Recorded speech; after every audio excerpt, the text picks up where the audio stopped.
Yo, what's up everyone? This is your boy, Mr. Freeman, and this is Onga Tonga Team. As you can see, hermanos, meron tayong ditong Acrophobic M1 open pipe siya, hermanos. Usually, ang nakikita natin sa mga shop, no, inakalkal nila yung, stock pipe para mas maganda yung tunog ng kanilang motor. So, tayo naman, ang gagawin naman natin, itong open pipe, kakalkalin din natin. So, para nga mas mabawasan yung tunog niya. So yun ang gagawin natin dito. So una kong ginawa dito is gumawa ko ng sarili nating version na pipe. So ito yun siya. So yan yung version na pipe natin. So lahat yan siya isa stainless steel. 3/4 stainless steel. So magwala nga dito sa connector nito. Sa may slug bolt yan. Stainless din siya.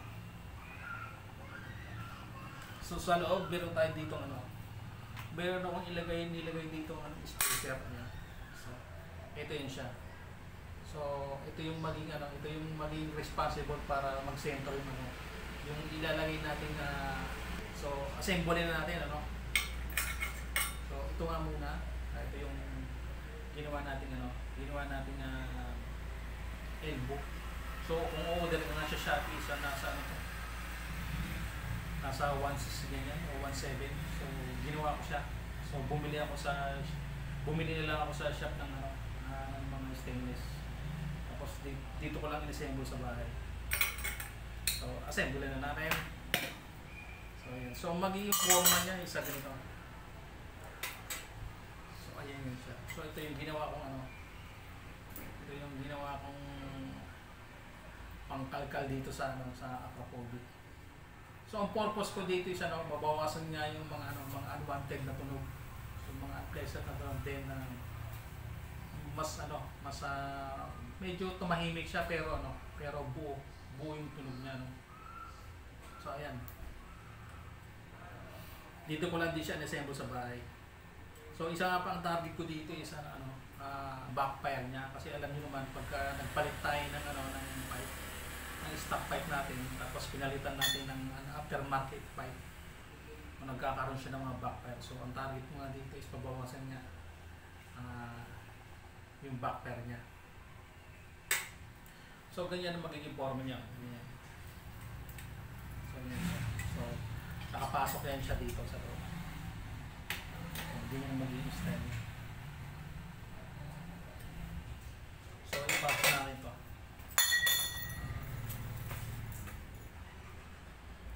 Ilagay natin sa loob.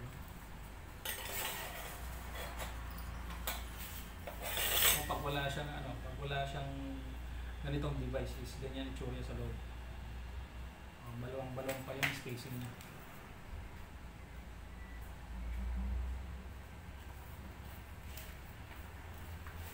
Yung lakas ng tunog niya kasi alam niyo naman bawal na ngayon yung malalakas ang tunog ng pipe.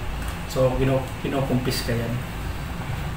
So yun nga ang goal natin dito, mapahina siya pero hindi mawala yung magandang tunog niya.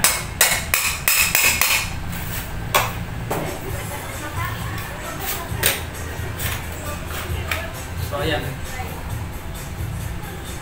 Kaya ang magiging form niya.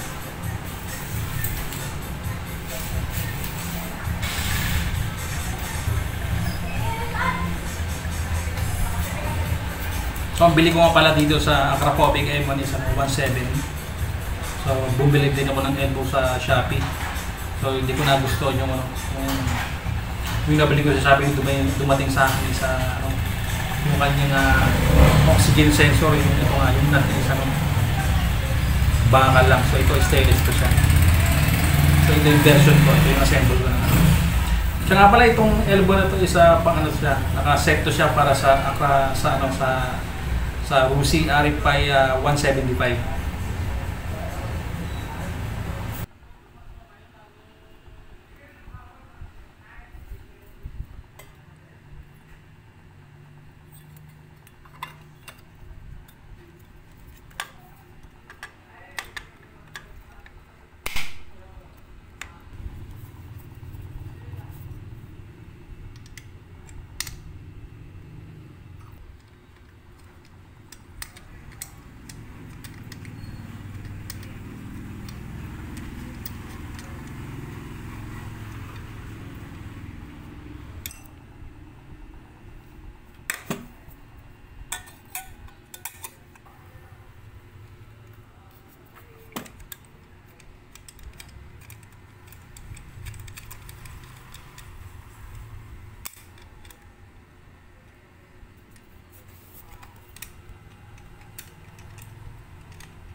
So ito na nga siya hermanos, ano, at naikabit na natin. Hindi ko na siya binidyoan para ano, hindi masyadong mahaba yung ano, yung content natin. So na-finalize natin ano. So nilagyan ko rin siya ng screen. Kadalasan makita natin siya sa mga big bike. So ayan, nilagyan ko rin siya. Isa rin parang ano, para hindi ano, hindi malaglagan o hindi nilalaglagan ng mga ano, ng bato o kung ano-ano mga matitigas na bagay. So i-sound check na natin, no, para malaman natin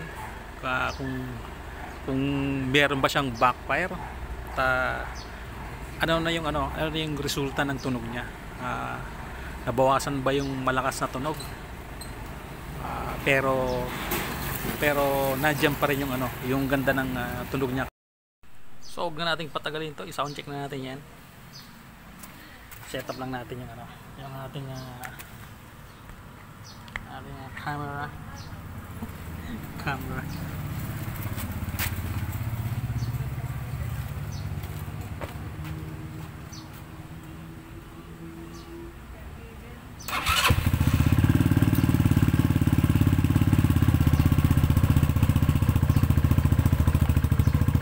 So ayan yung tunog niya, no, pag naka-idle. Hindi ko lang alam anong klaseng tunog yan sa video.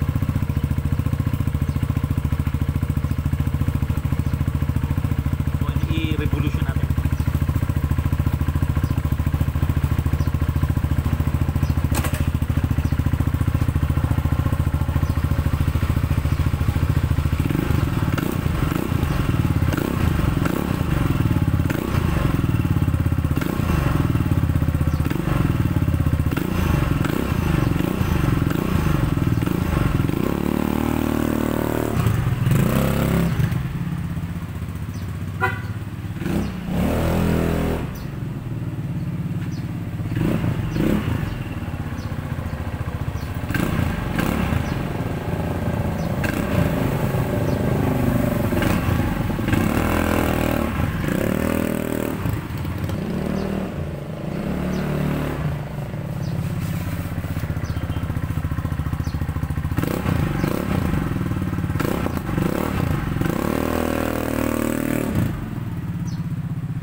So ayun yung tunog niya, no.